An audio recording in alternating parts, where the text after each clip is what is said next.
parti, mes chers téléspectateurs mbokk yi xarit ñuy seetaan sur la radio Dunia Vision mu di RDV aca mbégteef bànneex la ñu am di jàkkaarloo yéen comme ni ñu ko defee saa su nekk seen émission bi buzz ngeen ci ànd ak l'animateur de la nouvelle génération aca le beau intelligent fidèle amoureux de région de Rufisquois di kontaan bu baax a baax a baax ndax nee naa leen tey ku ñu invité il a su que le hip-hop Galsen a toujours répondu à l'appel de la nouvelle génération qu'ils ont vu vécu entendu cette musique mais toujours même tombé sous son charme et ce charme est toujours défini par sa typologie sa technique et que la technique c'est l'ensemble des règles qu'il faut suivre dans un ordre donné mu nekkoon koo xamante ne franchement ñëpp ràññee nañu ko si waa Express Music moom itam mu nekk koo xamante ne franchement ils ont beaucoup fait mu nekk koo xamante ne franchement la jeunesse aussi tamit naw nañu ko ci ay kàddoom parce que je dis tout le temps qu'un leader ne parle pas mais il fait parler alors il est là l'incontestable dañu ko présenter Sénégal ñëpp xam nañu ko il se nomme tout simplement Mr Bra l'incontestable mon ami de valeur. wala boog Mr Bifa. naka mu.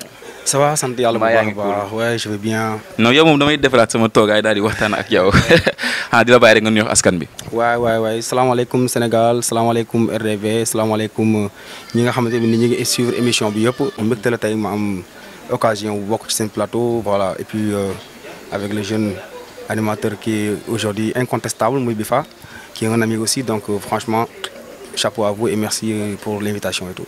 alors beaucoup de gens te connaissent mais tey daañu waxtaan ak yow ci li nga xamante ne actuellement maanaam mooy solos bi buzz muy émission boo xamante ne franchement képp kuy def buzz ci Sénégal daañu dem seet si la waaye itam daañu waxtaan ak yow ndax nee naa la demande bi bëri na lool Bra tey ñu toog ak moom fas yéene waxtaan ak moom tey bu ñu ne Bra sûrement dañuy wax Bra Express mais avant Bra Express je veux savoir exactement qui est l'homme Bra benn artiste la boo xamante ne bi ci benn groupe bu ñuy wax Express la ñu ko gën a xamee yàgg na def musique bokk ci famille boo xamante ne bi nii bon ci sama côté papa mun naa sax ñëpp aar la quoi parce que voilà je suis issu d'une famille très artistique donc voilà mun naa wax ni là je suis à Diourbel bien sûr à Diourbel je suis d'origine de Fouta Kaskas. Dès qu'on préciser.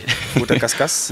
Et à Thiès aussi parce que sama côté papa yëpp ñu ngi Thiès sama côté yaay Dakar par affectation on est venu à Diourbel et que aussi tey lépp loo xamante ni bi nii xam naa ko tàggat nañ ma ci yatt nañ ma ci njaareem moo ma ko def tey et de telle sorte que man alors dama jël dëkk boobu def ko sama dëkk boo xamante ne bi nii tey ji bu ñu nee Bra c'est à cause de cette région là.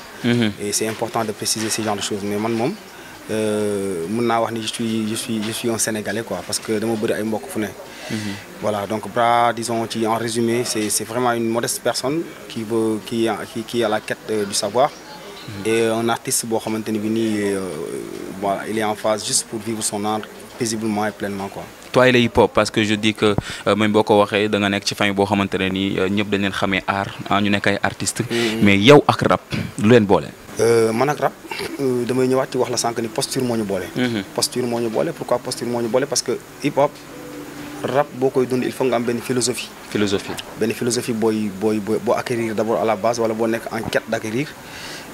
Posture moo ñu boole parce que musique la boo xamante ni bi musique dëgg la musique représentative boo xamante ni il faut que tu représentes ceux qui n'ont pas assez de pouvoir pour wane seen bopp pour wax seen bopp pour wane seen mébét pour wax seen mébét donc li mu laaj dafa bëri donc li ñu njëkk a boole man ak rap Bra ak rap posture la quoi posture la quoi donc foofu loolu laay njëkk a wax posture la mbedd la vision la dignité la respect la parce que jamono ngeen si daan dugg dafa métti woon c'était tellement dur donc yombul woon aussi tamit sa doom dugg ci lu nu mel en plus nga bokkoon ci famille boo xamante ne ni yéen ñëpp maanaam seen kër nekkoon na kër goo xamante ne nii donte fréquentation la boo xamante ne fréquentation bu baax la woon mais c'était pas du tout benn façon boo xamante da nga naan da ngay intégrer ci rap c'était dur ouais c'était dur parce que pourquoi sax ma war a taxaw préciser dur boobu mooy dañu dëkk ci benn dëkk boo xamante ne nii c'est une ville religieuse. Dëkku religieuse ouais. C'est une ville religieuse quand tu parles de Diourbel tu énumères Touba tu énumères Mbacké tu énumères le mouridisme quoi tu vois. Donc du coup pour nga implanter fa musique wala hip hop wala tout ce qui est culture en art il faut vraiment que tu aies la pédagogie qu'il faut mais aussi il faut vraiment que tu aies la patience qu'il faut. C'est très important donc ça n'a pas été facile on a été très endurant ci côté boobu noonu est très compréhensif par rapport ak niveau de perception bi population bi di am par rapport ak ñun li ñu doon def quoi donc du coup si je te dis que c'était facile là je plane quoi. C'était pas facile mais par contre alhamdoulilah on a en fait moi j'ai eu la chance d'avoir des parents qui ont su m'accompagner et comprendre les amis avec qui je traînais au fait. Bon oui peut-être loolu chance la ci man parce que am na ñeneen ñu ko amul ñoo xamante ni mënoon nañu dugg ci hip hop seen papa teg ci parce que teg ci tànk ne du dal wala seen mère parce que maybe man ak Salamine on avait eu cette chance là. Mais peut-être Diamane il amu ko woon parce que son père n'a jamais voulu qu'il fasse de la musique. Et sa mère aussi elle était à demi-mesure seulement moom kese moo ko doon jàppale. Bon il a fallu l'intervention de mon père de trucs et consorts. Bon, il n'y a pas que lui seul, il y a beaucoup d'autres artistes qui évoluent à Diourbel yoo xamante ni ce serait pas l'intervention de mon père ou mon intervention xëy na du demee noonu parce que voilà la compréhension était au rendez-vous. En tout cas. Et que loolu c'est dama koy sant yàlla sant ko aussi sama ay parents parce que tey su ma demee ba yegg ci benn niveau bi am benn degré de maturité bi ci ak fit ak audace ci dara ñoom ñoo tax à la base parce que ñoom ñoo ma ko permettre. Alors, donc, voilà. tu as tout de suite su que vous portez la voix des sans-voix mu nekk sens hip-hop de porter la voix des sans-voix ñi nga xamante ne amuñu kàddu maanaam ci askan bi yéen tamit ngeen jël décision porter ñi nga xamante ne mooy seen kàddu alors ça a été facile ci benn côté parce que sa wayjur bëggoon na lu nu mel waaye itam li tax ñu naan Bra maanaam création Express Music la alors dama bëggoon exactement les débuts d'Express Music maanaam groupe boobu ngeen xamante yéen a ko créé ça s'est passé comment est-ce que Bra dafa ñëw intégrer Express Music wala dañoo fekk Express Music ci ay loxoom. Express sama kër la juddoo Diourbel Escale Nord boulevard Ilimanel Fall je peux dire donc fa la juddoo man dama nekkoon ci benn groupe boo xamante ne boobu y avait pas Express n'existait pas encore c'était BMP Black Muslim Posse c'était aux environs boobu c'était ay 96 97 98 genre quoi. C'était avec mon grand frère Dey Jigi et un autre de mes cousins qui s'appelle Ablaye Dieng. Salamine mi ngi woon ci beneen groupe bu ñuy wax Ndiaklen moom ak Sidi Fall. En ce moment Dia ne faisait pas de la musique. Il ne faisait pas encore. Non il faisait pas encore de la musique. Voilà donc boobu nekkagul woon ci monde boobu. On a entamé nos carrières on a fait beaucoup de choses partiellement ku nekk ci groupe bi nga nekk ba ni toxu Escale. Donc il y a eu benn groupe sama grand frère Gallé c'est l'aîné de ma famille dama jóg ci di ko wax saa yu ma invité ci plateau télé rajo. waatu mën doon dama koy delluwaat njukkal ci lu bëri parce que tey jii bu ñu demee ba Express am dayo wala que Express a vu le jour c'est à cause de lui parce que déjà c'est lui qui nous a baptisé Express avec ses amis Mara qui vit en France aujourd'hui et il y a Pape Seck qui est en Italie aujourd'hui, Idegnan en Espagne, tout le monde, même Pape Seck, il y a aussi Malik Seck qui est le petit frère de Marème Faye Sall. Ñoom ñëpp sama gàlle lañ ñoo nekk ñoom ñoo formé groupe bi. Jusqu'à présent on s'appelle aujourd'hui il a d'autres responsabilités mais bàyyiwul daf may woo téléphone dañuy déggante et tout voilà donc ñooñu ñoo ko formé. Et comment ils l'ont formé? Ils m'ont vu avec mon frère et ils ont vu Salamine avec l'autre. Ils ont ñu déduire comme quoi que ne ñaar ñi bu ñu leen boolee dina am lu mu joxe lu particulier lu uteeg ci li ñu nekk quoi.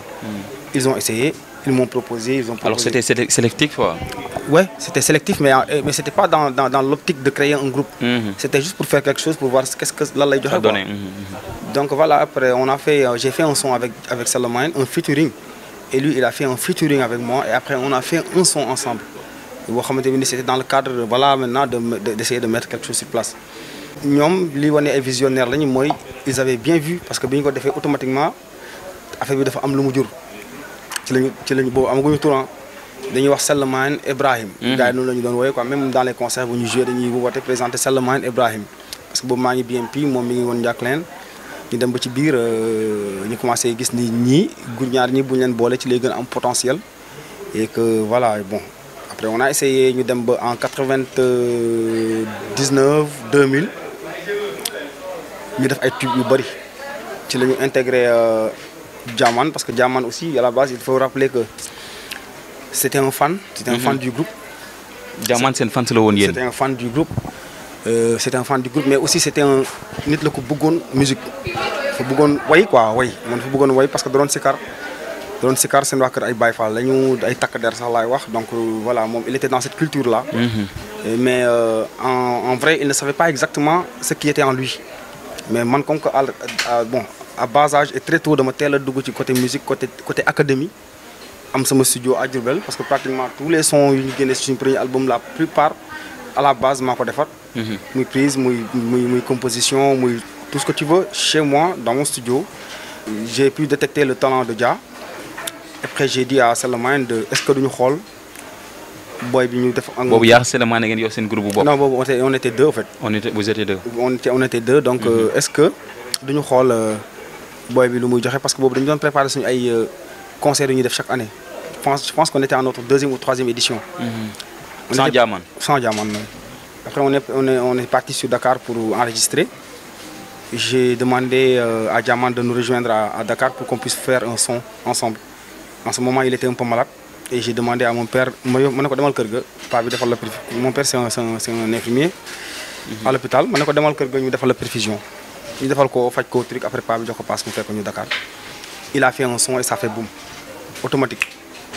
Il a fait un son avec nous. Wow, il a fait un son avec nous, nice. C'était vraiment, il y avait une symbiose quoi. Nous avons fait un son, et après voilà, on a vu qu'il était nécessaire que nous fassions groupe. Et puis lui, c'était un travailleur, il a fait 4 laons. Et voilà, on se dit pourquoi pas. On a créé le groupe et ça a donné tout ce qui est le plus quoi. Donc nous l'avons donné, après voilà. Express, le mot, c'était en 2002. Il y avait le concert de PBS pour Diourbel. Positive Black Soul. Mais bon, un tour, c'était comme un événement il fallait que nous décidions un tour. Il y avait des réunions, il y avait tout le monde, même si il y a le Djibisek, il y a le vraiment ay ñom mara parce que localement da ngeen tenir Diourbel sen loxo fo len teggon mu fess fo len teggon ñu us len en plus lolu jaxalon ñu bari on était tout jeune franchement tout jeune je vais préciser quelque chose quand même parce que Diourbel li taxone ñu gën ñu jox bop ak li tax jeune yu bari tay am opportunité wu tay micro di rap Express daf ci jouer rôle bu reuy parce que ñun li taxone mag ñi joxone ni bop c'était pas par rapport à notre musique parce que ñom musique bi ñu doon def ñom comprendre duñu ko won mais c'était par rapport à notre discours bu ñu doon dem ci radio yi di wax wala ci télé yi di wax ñu sétane wala ñu dégg donc après ci concert bobu lañu tudd ubbi dañu utal tour galé tuddé ñu Express boobu temps on s'appelait Express journalu mbedd mi Express journalu mbedd mi c'était notre premier nom lu ñu baptisé moom la ñu bind fépp ci mairie fépp tout le monde nous appelait comme ça.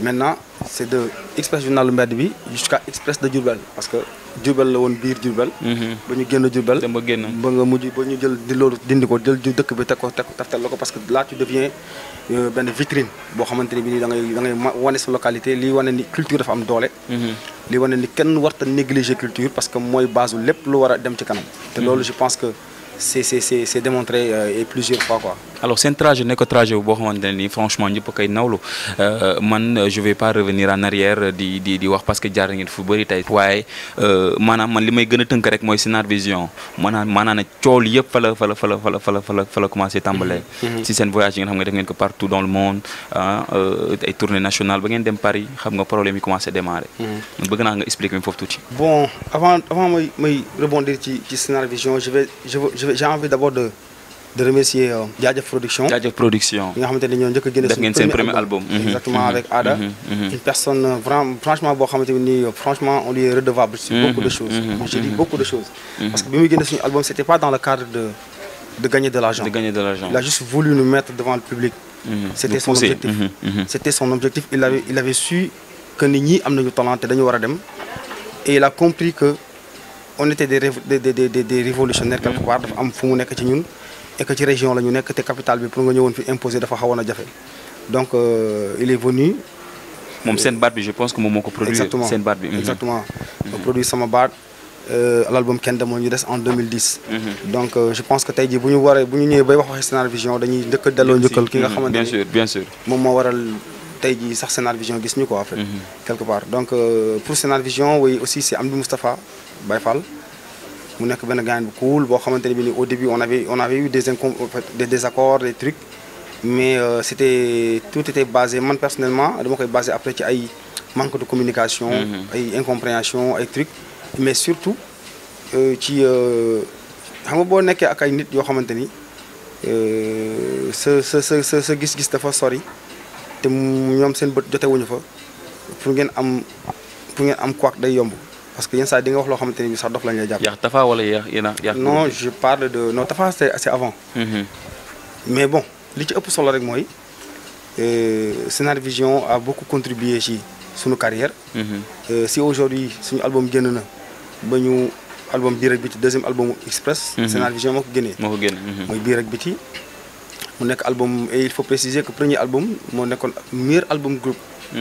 On a sorti notre premier album mu jël meilleur album groupe. foofu nag la seen carrière démarré. sama baat jël meilleur tube de l'année.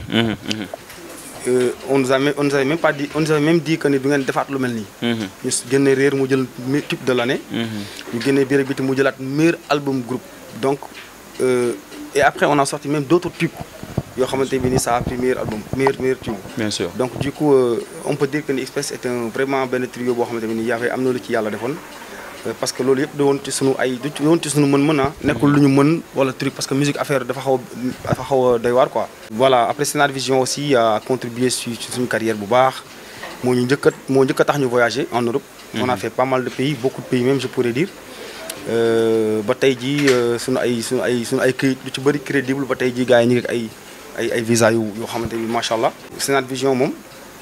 fi mu yóbbu gab bi aussi dafa sori. dafa sori donc mu nekk loo xamante ni dama ko ci delluwaat njukkal parce que dafa fait partie des meilleurs producteurs laa wax.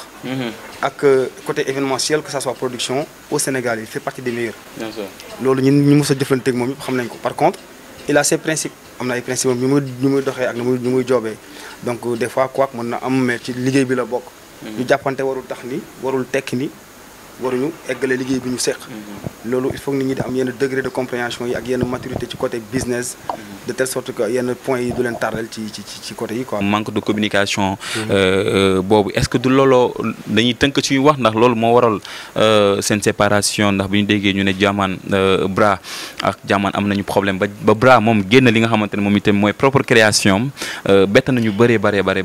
waaw bett nañu bëri bon ce qui s'est passé on a eu des couacs man ak Dia c'est des trucs yoo xamante ne mooy li may wax rek jot naa toog ci ay télé expliqué ci li ma ci waroon a expliqué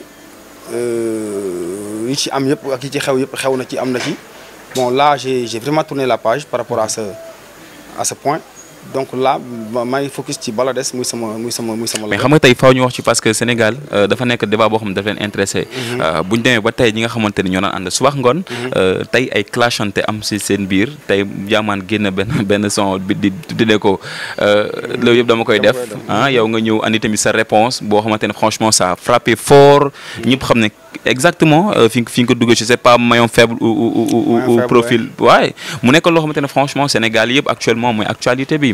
Alors sa diggante ak Jahman il faut nga wax ci ñu passé si. waaw en fait xam nga. parce que actuellement classe santé banque si ñëpp ñu ngi koy gis au niveau des réseaux sociaux. ouais non mais nous on a toujours même avant clash ci tout ñun ay doomu aadama la ñoo xamante ni suñu défaut bi gën a grave mooy on s'assume ñun dañuy assumer lépp lu ñuy def on est comme ça. Groupe Express dafa nekkoon groupe boo xamante ni c'est composé de 3 leaders on est des leaders on est tous des leaders tu vois. Donc loolu su ci xajalante amul ak compréhension ak lu bëri day xaw a compliqué quoi donc il faut juste le comprendre comme ça maintenant affaire ñu ànd taas affaire yi noonu loolu on en voit de tous les jours tu vois mooy li ma koy waxee rek fii muy da ngay dund da ngay dee da ngeen di ànd da ngeen di tàggoo tu vois ci n'importe quel type de relation nag laay wax n'importe quelle nature de relation donc c'est pas la fin du monde c'est pas la fin du monde peut-être gënalul kenn. loolu bu ko nit ñi waxee je peux comprendre. Et que bu fekkee am na ko mu bett man la gën a bett tu vois parce que nit ki je pense que. mais nan la gën a bettee parce que yow yaa postulé ni carrément quitté nga. mais bien sûr man la gën a bett tu sais pourquoi xam nga lu muy nuru ngi mel nga jur sa doom nampal ko xont ko dugal ko école investir ci moom def lu bëri ba mu majeur ba nga commencé am yaakaar ci moom ñu koy tàggee la ko ne dee na. mais non tàggee wala abandonné. non tàggee. pourquoi le mot tàggee. parce que c'est dem leen cette année sama benn vidéo bu tudd sous anesthésie ngeen déglu paroles yi après da nga xam lu tax ma wax tàggee ça a beaucoup traîné frère tu vois. culpabilité donc sous anesthésie. mais je comprends pas tu les as enterrés quoi. Il faut vraiment par philosophie essayer de comprendre ce que je dis parce que Baye Fall ñun yàlla sax daf ñuy junj rek parce que dafa soxla di découvrir borom xel yi muy waxal tu vois ce que je veux dire man ku ma xam na ni Bra il parle en parabole souvent mais j'ai pas peur de préciser mes mots j'ai pas peur de préciser mes mots mais loolu laay mën a expliquer parce que mooy ni ma ko expliquer rek y a ay kilifa yu bëri dañu ma woo am fu ñu ma junju moo tax yu bëri mënatuma ci sori je préfère muy rafet ñu ixsaanal tu vois ce que je veux dire donc je pense que moom c'est la voie parce que ñi ñuy suivre dafa bëri te ay xale yu bëri dañuy suivre dañu naw ñu bëri da ngay gis ay bras numéro 2 ay bras dama koy gis ci Instagram ci Facebook ci truc dañ lay woo di la wax ay affaires yoo xamante ne après da nga xam ne da nga am ay responsabilité morale yoo xamante ni il faut nga respecter ko et c'est très important donc je vais pas m'acharner sur ay truc de tendance ay diwa xew ay limo xew ay clash nga bëgg ci abuser de telle sorte que après yow doo respecter ce statut bi nga xamante ne bi nii à la base moo tax nit ñi naw la quoi donc mooy loolu Diamane comme je l'ai toujours dit il n'y a pas d'animosité entre nous j'ai pas de la haine j'ai rien du tout dafa am loo xamante ne bi nii il fallait que ñu taxaw régler ko. mais est-ce que le fait que aussi nga toog ci plateau tuddee ko maillon faible est-ce que aussi tamit mais loolu c'est hip hop mais daa c'est hip hop loolu du dara moom philosophiquement xam na man philosophiquement xam naa ak mélomane yi xam lan mooy culture rap. parce que les gens se disent que yow tamit xooloo ci dara parce que ñàkk see xool dara moo tax nga tuddee ko maillon faible clashante bi dal seen diggante ñaar. parce que dëgg la parce que maillon faible la moo tax ma wax ko lool tu vois il faut pas tourner autour du pot ah man nekkuma ci détail yooyu frère tu vois. Diamane c'est comme Bra nee na maillon faible nga.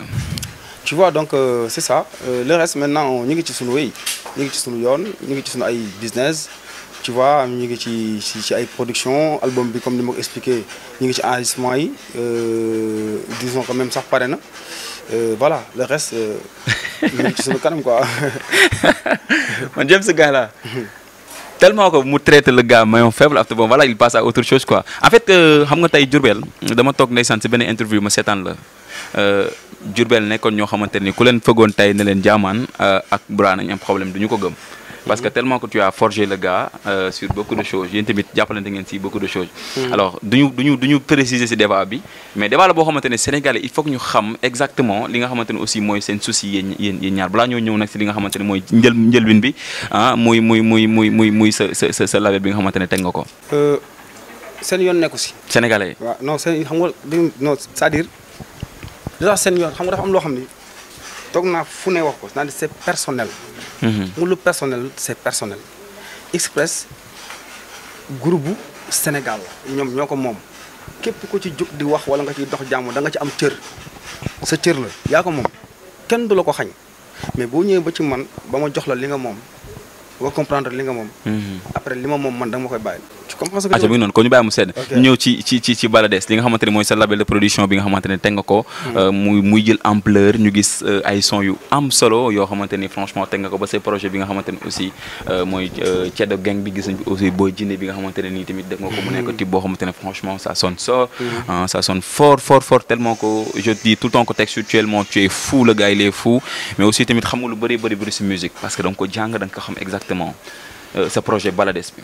waaye Balades nag waaw Balades mooy sama entreprise mooy sama label bi nga xamante ne teg naa ko depuis yàgg na quand même mais mi ngi commencé en exercice bi ma commencé bi ma quitté groupe bi laa gën a commencé les productions ci laa tegale les productions pour que les gens puissent comprendre que ça existe et que je l'ai mis en place et que voilà donc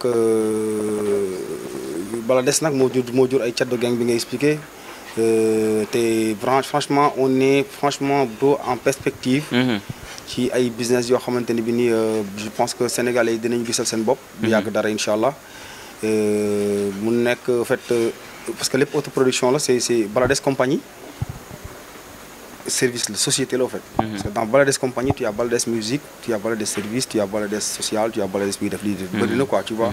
donc mais Balades compagnie c'est la société en tant que telle généralement parlant et que Ceddo Gang aussi fait partie c'est un démembrement de Balades. mu nekk benn truc boo xamante ni je travaille avec Omar. Omar un jeune entrepreneur. qui bi nekk sama kanam qui évolue dans l'événementiel. qui est une très bonne personne un visionnaire. une personne vraiment boo xamante ni bi nii ce qui m'a beaucoup plu chez lui c'est qu'il a c'est l'audace. c'est l'audace derrière lui. il y a Maurice aussi. nga xamante ne bi moom on tey jii même si je connais beaucoup de personnes qui nous entourent aujourd'hui c'est à travers lui nga xamante ni fépp fu ma dem ci àdduna moom lay àndal parce que li ma sekk ak li mu yore ci man dafa bëri. y a aussi Laurent bon je m'arrête là pour Pour ne pas citer. Pour ne pas, non, c'est-à-dire non, pour rendre condoléances, condoléances de la part de tout le monde parce qu'il a perdu un de ses parents. Qui est son père bi nga xamanteni bi ni mom ku mu respecté won la parce que ni may wax ak yow ni jamono bi ni ma def émission bi ni ñun ñep daf ñu warona fekk Ziguinchor mais on n'a pas pu à cause de joxe won nañ suñu parole et tout et que ni mi ngi dem Ziguinchor pour enterrer son papa ñukoy wax yalla nako yalla yeureum on est de tout cœur avec toi mon frère bala lo sax bala ñoo dem damay waxtaan ak mom parce que c'est un gars bo xamantene franchement actuellement c'est un acteur de développement social c'est un jeune entrepreneur du nom de Pa Omar tay ñu gis que nak mu jégué lool bras jël ay tank yi nga xamantene franchement Sénégal naw nañ ko ci limi mbir xam nga bay da nga ñu wax askan bi ñu wax Thiès sa dëkk. Merci Bifa. Merci aussi ci invitation bi parce que ki moko permettre muy bras. Bon di nuyu ñëpp di nuyu waa Thiès sama dëkk di ñëw waa Dakar yëpp. Comme tu l'as si bien dit rek ñun on est des jeunes entrepreneurs. ñu lancé wu ci événementiel. bi ñu lancé wu ci événementiel aussi tamit ñëw dal ci gars yoo xam ne nii peut-être ñooñu dañ lay faciliter. mu nekk Bras mi. ak plein d'autres artistes yoo xam ne ñu ngi liggéey ak ñoom. Bras c'est un gars boo xam ne ce n'est plus à présenter ici. Au Sénégal tu vois. dañuy liggéey ak moom. Est-ce que c'est facile de travailler avec Balades en fait? Bon, c'est facile. Yomb na yombul, tu vois. Parce que ku mel ni Bras tay boy liggéey ak mom, ça demande tay ben investissement. Day laaj aussi tamit bon, quelque chose comme ni ko waxé sang, c'est des trucs moraux. Da ngay gérer, tu gères carrière am, da ngay gérer yenn wax derrière, tu vois. Duñ ci revenir parce que ñun ñëpp xam nañ li fi jot a xew, tu vois. Donc du coup, c'est des trucs yoo xam ne da nga koy gérer bien avant nga ciy dugg. Bien sûr. Et je pense que moom mi faciliter leen loolu parce que c'est un artiste et c'est pas un artiste bu ndaw. C'est un gars man mi di wax ak yow bu ma jee dugg ci événementiel moom mi artiste mën naa ma non nañ defee nii. Bien sûr. Tu vois et que tey peut-être moom brief ko sax des fois mu gis benn artiste ne ma booy kii il faut ñu dugal ko ci biir. En tout cas mbégte lay doon moom itam ñu koy gis sa wet ah. Bras actuellement projet yi ak fu ñu jëm ñu tëj rapidement. dañu gars yi xaar parce que y a déjà mon album qui doit sortir. Il y a des tubes que je dois sortir ci sama benn artiste. Mais 2021 nga ñu waxoon dafay génn ba léegi nii. dem naa leen jeex de. ouais t'inquiète boo gars yi bàyyee ci jàmm yaa ngi dégg. bëggoon naa ñu waxtaan si lu yàgg parce que am na waaw mais grave. T'inquiète de toute façon on aura d'autres occasions. yow moom tu fais partie de la famille quoi donc coow jubul quoi. Inch'Allah. mbégte la aussi ma dalaat fi album bi day ñëw. loolu moom amul ma dem te ñëw. dina ñëw quoi mais nag bu ñëw day bette parce que du ma tàggoo. léegi dootuma tàggoo parce que fii dafa mel ni dañu may tere tàggoo man. Sénégal quoi fekk gars yi nelaw nga dóor leen. waaw exactement donc c'est ça dañoo naroon jël sa bakkan. ajo ngi noonu c'était Bras gars yi di kontaan bu baax a baax xam naa temps bi ñu xaw a xocc en tout cas di kontaan bu baax a baax ci nga xamante ñooy seetaan chaque jour que jëfee bii buzz en tout cas demande yi bëri na lool waaye nag ñii askan bi laaj ñoom la ñuy dem seeti en tout cas c'est un immense plaisir moi Bifa l'animateur de la nouvelle génération di nuyu sama gars yi bu baax a baax a baax di nuyu waa auto mag bu baax a baax auto club di kontaan ci ñoom bu baax a baax tey ñoom ñoo ñu dalal c'était Bifa l'animateur de la nouvelle génération ci beneen numéro Bi Buzz et à la prochaine les amis next week